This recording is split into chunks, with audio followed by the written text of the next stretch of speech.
Well, prior to this game, the last 4 matches between Canada and Jamaica. In Jamaica, the Canadians have lost this time around. They do end that streak. They do get a draw. They pull off another point here, but no score in this one as we welcome you inside our Matchday Live studio. Andy Petrillo alongside Oliver Platt, Christian Jack. I'll pose the same question to you, gentlemen, that Gareth asked Terry. If you're John Herdman, KJ, how are you feeling about this result? I think John Herdman will be disappointed, but I'm not John Herdman and I'm not disappointed, if that makes sense. I think from their point of view, internally, their expectation is to go out there and win every game at this point. No, I think that's what the best way to answer your question, Andy, which is a great question, is I think that's how he will feel.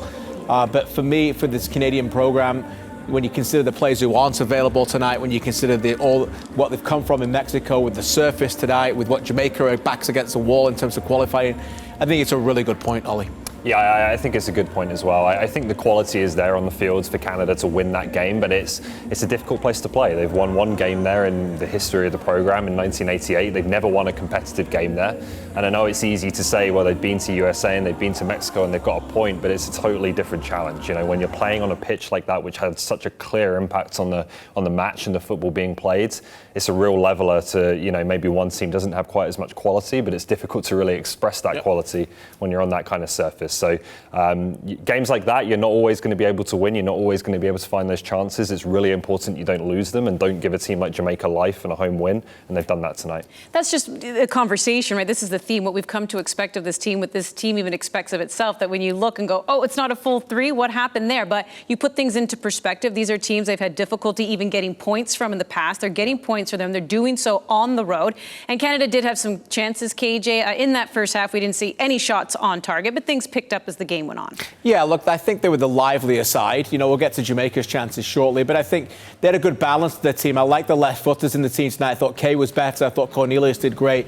And I think Alphonso Davies, again, was terrific. You know, he's not quite the player that some people are expecting, the level of performances, but I thought he was a very smart player tonight in terms of, you know, getting involved in the play and, of course, you know, often getting, you know, fouled and really taking advantage of that. You know, these opportunities are, I would measure, half chances. I mean, this one that forced to Neil Henry, of course, you'd rather prefer to somebody like Jonathan David, who we'll get to shortly, who probably was not at his best tonight. But I don't think there's too many of these chances, aside from the key chance of the game, which fell to Miller, the way you'd say, oh, we want that one back. This is the one, though. This is the one that Miller will dream about tonight. This is, not this chance coming up in a second. The one at the back post. They're the chances that he'll be dreaming about, thinking, I want that one back. I think it was the most, the best chance of the entire game.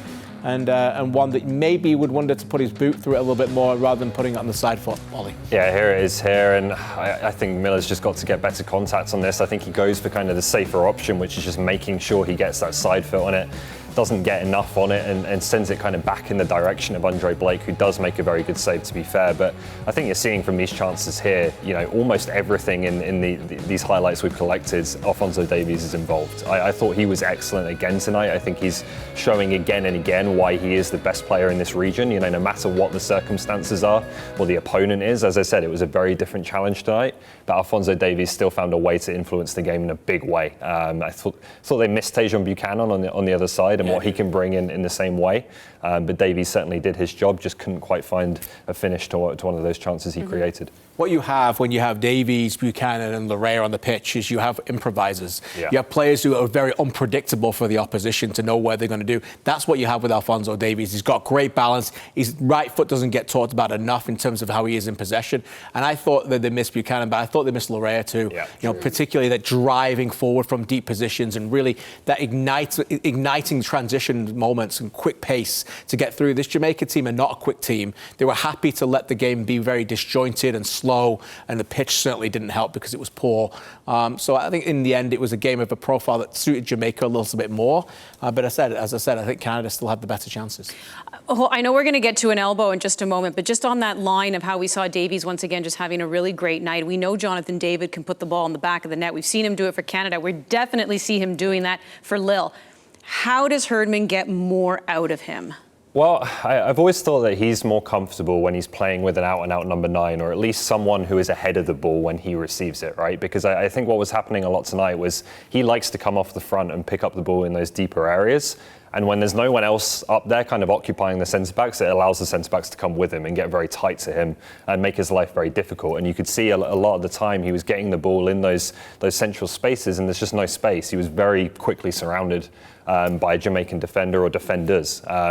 So I think that's an interesting one when Kyle Larin comes back into the side, or even maybe if Lucas Cavallini has a role there where he can be that out-and-out number 9 who occupies the defence and just creates a bit more space for David. I thought they struggled to create those little pockets for him tonight. Yeah, I wonder whether they'll be a bit more adventurous in the home game. I actually think Buchanan is a really good strike partner for him because he can make those runs behind and you can pull defenders deeper. So it creates those pockets that you allude to that David can come in. I think Larin's very similar sometimes, and you almost have to shoehorn one of them into a wide area if you're going to play that 4-4-2 that he seemingly is preferring over the last few games. So we know Davies, he wants to play further forward. He's barely played any minutes as a fullback, just at the end there again. So we expect Davies to be playing wide in that area as well. So do you play Davies in some kind of hybrid role with Buchanan there? Because they started that way in Mexico when you were there, and then they moved Buchanan to the right-hand side after 15 minutes. All right, so let's get to that elbow now. This was in the second half. Jamaica could have been. What's your opinion here on being down to 10 men? Yeah, it's a red card. For me, it's violent conduct. At that point, I don't. Andre Gray, right afterwards, is quite magnanimous about it. Or I don't. He's looking and making sure of it. But for me, it's vicious. He goes up. I don't care about intent. There's nothing to do with it. For me, the elbow is there, connects with the face. It was a quite physical game the entire time as well. And, again, as I said, that suited Jamaica at that point. The referee doesn't necessarily have a great look, I suppose. Look, I'm not one for ever advocating players to be sent off. This referee sent off Mo Babuli less than 2 weeks ago in a nonsense decision in a Concacaf game with Forge. But I think it's clear. Yeah, I think so. It seems like he has a look and then kind of swings the arm back. One thing referees do look for in that situation is they look at the hand. If it's like that, then it's clearly deliberate. That's generally what you do when you're trying to elbow someone. If it's loose, then it's maybe a little bit more accidental or incidental contact. But I just thought there, the way he kind of looked over his shoulder and then does very clearly swing the arm back, for me, that's a red card. More importantly is the way Canada reacted. They never get into this ability to try and lose their cool. Their emotions are always very, very calm throughout this entire time. We saw it at home against El Salvador where they wanted to get in a fight and Buchanan pushed back a little bit and John Herdman said we want to have that balance. But for the most part, they kept their cool again tonight with physicality at the start. I think that's a real sign of a mature group, a group that needs to be all business in this procedure of trying to get to Qatar. You can't be getting involved with nonsense like that even when that happens. And, something like that could have easily caused a big furore and people surrounding them like they have done. And I think they've got a good balance of standing up for themselves like they've done against the Mexicans, but not really losing their cool. Well, you see how quickly you lose players when all you have to do is accumulate 2 yellow cards. And the next 3 games now for Canada are going to be at home, right? Coming up against Panama in this window. And then the next window, they're going to have their 2 games in Edmonton. Jamaica had their chances as well, Ollie. Yeah, mostly from set pieces. I thought that was really the big threat, and the chance in the second half in particular that I think it hit the post if I remember correctly, was probably the closest they went. But this was always something Canada was going to have, at least a challenge dealing with. I think it's an area in which you miss Milan Bojan because I think he's a bit more kind of physically dominant and taller than Max Crepeau when it comes to dealing with set pieces. And then just for the physical play here of Nicholson, you know that he, when he gets up for a header, is going to pose a threat. For the most part, I think I have to say once again, as was the case against Funes Mori at the Gold Cup, I think Daniel Henry did a really good job in those kind of physical battles and keeping Nicholson at bay. But there were some good opportunities for Jamaica, and one at the end as well, where Canada nearly shot themselves in the foot with the giveaway in midfield and the counter-attack. Yeah, Sam Pierre certainly would have wanted that one back. But again, I think this was a little bit of a complimentary to John Herdman and his coaching staff. Again, that's a great save by Maxime Crepeau. But Daniel Henry had a really good game against Mexico in the Gold Cup, and it would have been easy to say he needs to play in that game. They picked this game for Daniel Henry to flourish, and you've got to look at you've got to evaluate your own talent better than anybody else and think, how do I put my players in positions to succeed? This was a moment for Daniel Henry to succeed against a team that's a bit more static. It's all in front of you, not too many things going in behind, not too many times you have to come out to a top-class centre forward like Raul Jimenez, for example. A little bit easier, obviously, with the height that was there as well tonight. So I think it was, again, the coaching staff looking at him and Cornelius and saying, this is the game for you. And then I would expect on Wednesday night, again, it'll be Johnston, Vittoria and Miller. Well, that was the theme in the pregame, was the depth of this team being challenged, necessary because of injuries, yellow card accumulation. So other guys getting starts, we haven't seen either get starts or get starts in a while, one of them being Sam Piet. What did you think of his play? Yeah, I thought it was the perfect profile of a game for Piet. You know, that kind of disjointed play.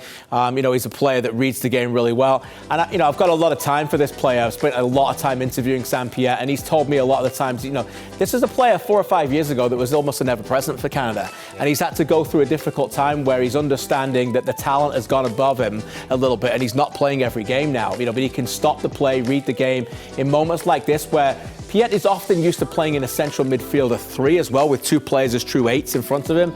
It's a different role for him where he's got to step up a little bit and be a bit more better, and like in these situations where he needs to be more of a distributor and not just a stopper. Try to combine there with Azorio as well. So I was pleased for him. I thought he had a good game tonight. Obviously he got a yellow card early. It didn't necessarily hinder his physical approach either, Ollie.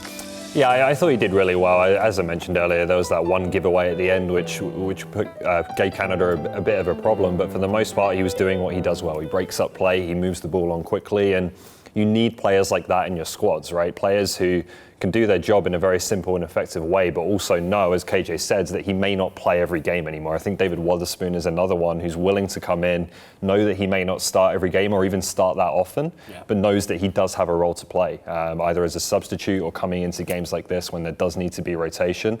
Over 14 games, you really need those players, and they're going to be really valuable, and Sam Piet is definitely one. Well, Canada remains undefeated in this final round of World Cup qualifying. One more game to go in this window. That will be against Panama. We get things started 6:30 p.m. Eastern Time. That's at home at BMO Field. Build a sea of red, Canada. Get your tickets at canadasoccer.com.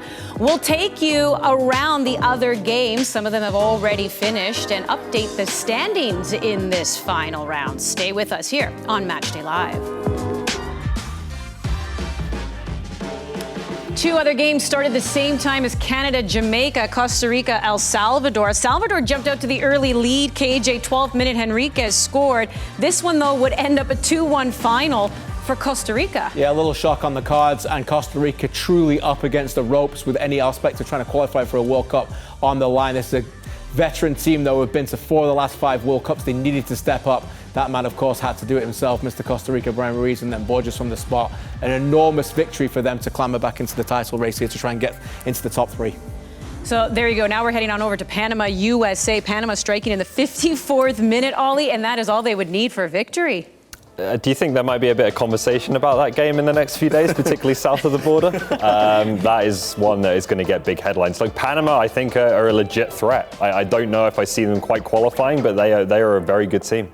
This game is still ongoing. Mexico with the lead there over Honduras, 1-0. Here's an update. So this, of course, is a live table. Mexico right now leading, so they'll go back to the top of the table with the United States falling to second, and Panama now will jump over Canada for that 3rd spot. Canada now slipping to 4th. What do you make of those standing? I know it's early. Canada, though, KJ, is still obviously within striking distance here. That big 0 next to losses is the one I like the most. Canada, the 6th team since this qualification process was brought in 1998 to be unbeaten through the first 5 games. The other 5 all qualified for the World Cup. So far, so good. Look, of course, people would start to say you need to start winning matches. I understand that. But when you think about the draws and where they've come from, aside from the home game against Honduras, I think anybody would have drawn up, a draw in Mexico, a draw in the United States, and a draw in Jamaica. They're fine. I don't think you're going to look back and think we should have got more points from that. Now it's time to start winning the key home games and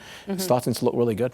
Yeah, there's kind of 2 schools of thought, right? Do you want Mexico and the USA to run away with it and to kind of leave 3rd place open for you, or do you want a lot of teams taking points off each other? I think the second option might be a little bit better. I think there's going to be a lot of draws, maybe, as we've already seen from Canada in this qualification process. That could lower the bar if we're consistently seeing, Costa Rica beating El Salvador but dropping other games, and Jamaica losing but now maybe getting themselves back on track a little bit. I think that might bring the threshold down that you need to qualify. Are we seeing the most parity in Concacaf that we've seen either in a long while or perhaps ever? I think that's fair, because I think that the United States are a real work in progress. the peaks and valleys that you see from this team. I watched them in the first half in Honduras and they were awful. In the second half, they were magnificent. That's how good they were. And then you see tonight, we haven't seen the game that's obviously happening in the same time as our game, but some people that I know in the industry are calling it one of the worst performances they've ever seen tonight against Panama. So, look, I know US Twitter can go a little bit crazy, the US Soccer on Twitter.com, but that's the meltdown that's happening right now, So it's the fact that and I bring them up for a reason because, as Ollie said, when you base their performances in the Gold Cup and the Nations League, they should be stretching themselves away from the pack. Yeah. They're not doing that right now. I fully expect Mexico to do that as they're winning again tonight. But the rest, if you're Canada, you're thinking that it's very possible to try and stay with the pack here, including the US. And the other one is Costa Rica, right? Just not the same team that they were before. And it's interesting today that the players that get the 2 goals are the players they've relied on for so long in Ruiz and Borges. I'm just not sure there's another wave of players, another generation really stepping up there, and they're still very reliant on those older guys. Yeah, Gold Cup, even Canada looked good against Costa Rica. But all that buzzing you're hearing right now, that's our phones of everyone commenting on America's loss right now, of course, on Twitter. But as we said, Canada remains unbeaten. This is a 0-0 draw against Jamaica. Let's hear from head coach John Herdman. So just not being able to find that opposite side quick enough or, create that cross or shoot an opportunity.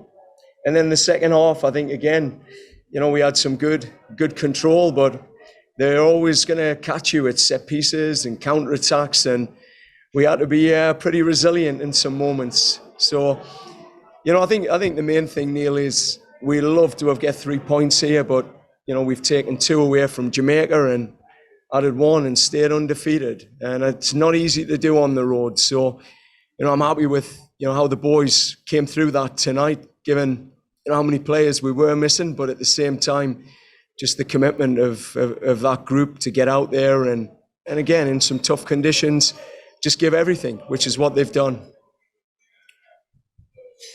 Thank you. John Molinaro, followed by Alexander Gagne. Thanks, Richard. Hi, John. From just watching from Canada here on the television, the pitch seemed to be pretty heavy and bumpy. Of course, it's the same for both sides, so I know you're not going to make that as an excuse. But, how difficult was that playing surface? How much did that sort of affect the fluidity and flow of the game? Yeah, it is difficult. We're a team that, the type of players we've got. We rely on our build-up strategies. We rely on, our transitional work. And the Jamaican style, it's very direct, second phase, and then they break your lines.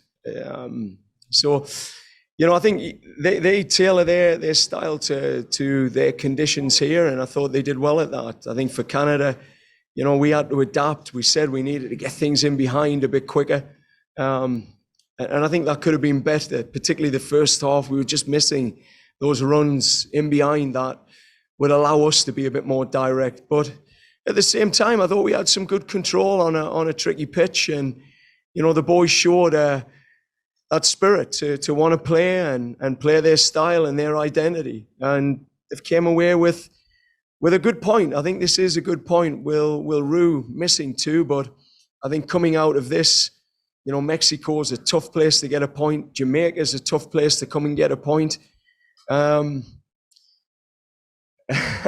we're on our way back home now for 3 home matches. So this is what we've been waiting for, to come back and have our fans, lift us up and push us through these next 3 games and finally, start making it difficult for our opponents as well.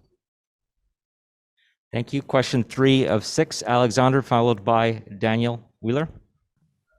Hello, John. Hope you're doing well. Just kind of wanted to ask you about that midfield battle, because as mentioned by John, the pitch obviously wasn't the greatest. How did that kind of impact control in the midfield? And do you think that maybe had an impact on your team's ability to create chances tonight? Yeah, they had to settle it. They had to settle it twice, and it just slowed the game down. So you could see at times they were overthinking their touch, and it just meant that they couldn't shift the ball as fluidly as they normally would. But at the same time, I thought we had some good moments, which with a bit more quality, I think we could have taken 3 points tonight. The Jamaicans had a great opportunity off the set piece, but outside of that, there wasn't much doing. I think for us, there was good control of the game. We just couldn't find that half a yard that you need to get the shot off, and At times it was just trying to settle the ball for the cross that would bobble up, or, you know, being able to have that extra touch like Fonzie needs to get on the dribble and beat his man. So, yeah, it was difficult, you got to say, but at the same time, I think they put a shift in, and we came out with the point, and we'll take it. Thank you. Daniel, followed by Peter, and then Joshua. Coach Daniel Wheeler from the Gleaner in Jamaica. Wanted, given the amount of times that you threatened Mexico in the last game and really gave them a torrid time in the Azteca, was today's game, was it a matter of you just not being able to get that kind of dynamic in the attack, or was it more about the Jamaicans being able to hold you? Was it a combination of both? Yeah, I think the Jamaican profile it's a different team to Mexico. You know, different conditions, different pitch. It's a completely different type of game. You know, the Mexicans, as you know, they're going to high press you. They're going to try and play, you know, a brand of football that gives you some more opportunities on transition. I think the Jamaican team were solid today. You know, that's a pretty formidable group when they commit their minds to defending and playing in transition. You know, that's a tough team to play against. So they did well. I mean, that's you know, they've stifled us to 1 point, but they've dropped 2 points, and you know, you've got to win your home games. So I think we'll come away happier. I think we have to, because we're going into a stretch of 3 home matches, and really looking forward to being back in our own country. Peter, followed by Joshua, please. Hi, John. On the subject of, you know, making those runs in behind quicker and everything else that you've touched on already, what have you made of Jonathan David's 2 performances here thus far in the window? Yeah, I mean, the effort he's putting in is second to none. I mean, the effort I've seen from Jonathan is, as a number 9, he's just given everything. And I think the tricky thing for John is he likes to play off someone, and you know, having Kyle around him is always the best balance for this team. So he's had to shoulder a bit on his own, and you know, there was little link-ups with Azario you're seeing at the Azteca. I thought he's making runs that are unselfish and helping others. But he's always there in the box. He's always in and around where he needs to be. And I thought his performance was steady. Again, you know, it was difficult tonight. You know, a very athletic team. You know, a team that doesn't give you much in behind. But when he was asked to come off the front and link, I thought he did that well. And again, some tricky conditions. Question number 6, Joshua Flo. Joshua might have put down your hand. Laura Armstrong. Hey, John, thanks for taking the time. You've mentioned a couple of times, but going home to Canada now, not just for this game on Wednesday against Panama, but then Edmonton. What does it mean to you to now have these 3 straight games in Canada after sort of ping-ponging around for the first 5? Yeah, well, we've gone to the USA, and we've gone to Jamaica, we've gone to Mexico, we've played in heat. We've played in altitude, we've played on bumpy pitches, we've played in front of raucous crowds. We've had 2-day turnarounds on travel. We've had suspensions, we've had injuries, but finally we get a chance to come home. And that's what we've been waiting for. I mean, these 3 games mean everything to the players, to be able to, you know, settle into an environment that we can control, where we're not getting scouted every training session, and yeah, where we can get our rhythm going and feel the love from our country. You know, we're aware that our fans are behind us, and we're going to feel that on, you know, Wednesday night at BMO Field. We're going to feel that what it's like to play in front of a packed house in BMO Field, and then we'll do it again in Edmonton, and it'll be our time to take it to another level and play in the conditions we want to play in. So we're excited, Laura. Means a lot. We're excited too because we will be at BMO Field for that game. We're going to look ahead, talk about that and Canada's next 3 home matches in World Cup qualifying. And how about the women as they begin their celebration tour October 23rd, the 26th to celebrate their gold medal at the Olympics. And of course, both those games will be available right here on OneSoccer as they take on New Zealand. Stay with us. Full-time stats brought to you by Toyota. Hey, we got some shots on target in that second half. Canada leading the way 2-1, also leading the way in possession. But this one ended up with no goals. Canada remaining unbeaten in this final round of World Cup qualifying, but they do see themselves now sitting in 4th place, but staying within striking distance of the top 3. Remember, the top 3 automatically qualify for 2022 World Cup. The next 3 games for Canada will be at home. Andy, Ollie, KJ with you. Let's talk about that game against Panama, Ollie. That's a big one because Panama is surprising everyone. They just beat the United States tonight. They're now sitting in that 3rd spot. The first and only ever time they qualified for the World Cup was the last one, 2018. Mind you, they lost all 3, got knocked out in the group stage, but they've become a real threat. Yeah, they're a good team. I was talking to some people, on John Herdman's staff about them when I was down in Mexico, and there may not be the household names or the really talented players on that team, but they are a very cohesive unit. They play as a team, they have a clear identity, and I think that's something that's been lacking a little bit in some of the teams that are maybe, on the fringes or trying to push into those top 4 spaces. Panama have that, so it's going to be very tough. And look, we've sat here and said that this is a good point for Canada, and I think that's true today, but it's a good point as long as you're a strong home team, and as long as you're winning your home games. And the 2 they have coming up next, Panama in this window and Costa Rica in the next one, you need 6 points really from those 2 games. Yeah, I've been pretty consistent on my math through all this, and I know, Andy, I keep confusing you on this. So for me, as I said all along, you average 1 point away from home, you average 2 points at home, you will get to the World Cup. And here we are. They're averaging 1 point at home right now, away from home. Right now, you win the next 2 games. You're above that at 2 points at home, and you don't have to beat Mexico at home at that point as well to stay there. So for me, the next 2 games, as Ollie said, are enormous. That would get them above that average line as well. And as for Panama, I think they're not a team that will create a lot of chances, and we should be expecting these teams, much like we've seen with Honduras and El Salvador, to come into BMO Field, defend resolutely, be scared of pace, sit deep, and challenge Canada again to not want to play open football, to be don't want to be expansive. They don't want to get in a game with you. They want to be disjointed, physical, and try and take the game to Canada in that way. And they'll be absolutely thrilled with a point if that's 100%. What they get to take it away. Yeah. Well, when it comes to numbers, don't care for them, and I don't put any effort into them, but I don't have to, KJ, because I have you. Let's continue picking your brain here. Likely or unlikely that in this 3rd game, in this 3-game window, we're going to see Alphonso Davies start against Panama? I can't say unlikely because it's just going to start a massive storm that doesn't need to start. So I'm going to say likely. Ollie and I were both consistent in this. We were surprised to see him start tonight. Look, I think it's very important that everybody understands that around the world, there's very little players playing 3 games in this international window from the start. Club football versus the world football is a real battle. These players paid a lot of money, and there's a lot of battles right now. Why do we think it's a struggle for Atiba Hutchinson and Kyle Aaron to come at the moment? Besiktas want them fit and want them healthy. They're a Champions League team. So my answer is likely because of the way John Herdman has said how important that game is. But we should never be surprised if they can't get these 3 games every time. Yeah, I wondered if John Herdman had someone from Bayern in that AirPod when Davies went down injured or looked like he was injured in the first half.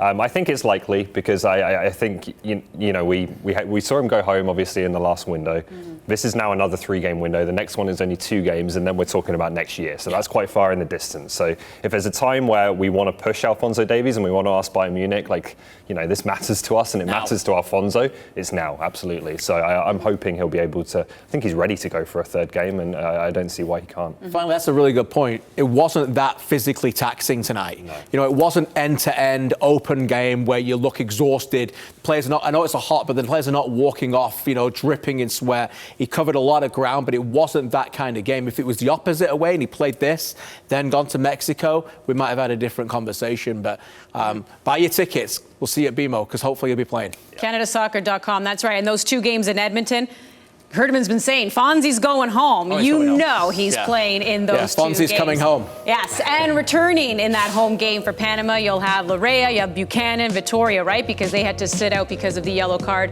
accumulation. And Canada will be returning home unbeaten. But as you said, Ollie, they'll be looking for those full 3 points. On behalf of Gareth Wheeler, Terry Dunfield, KJ, Ollie, I'm Andy Petrillo. Thanks for tuning in. We'll see you next time.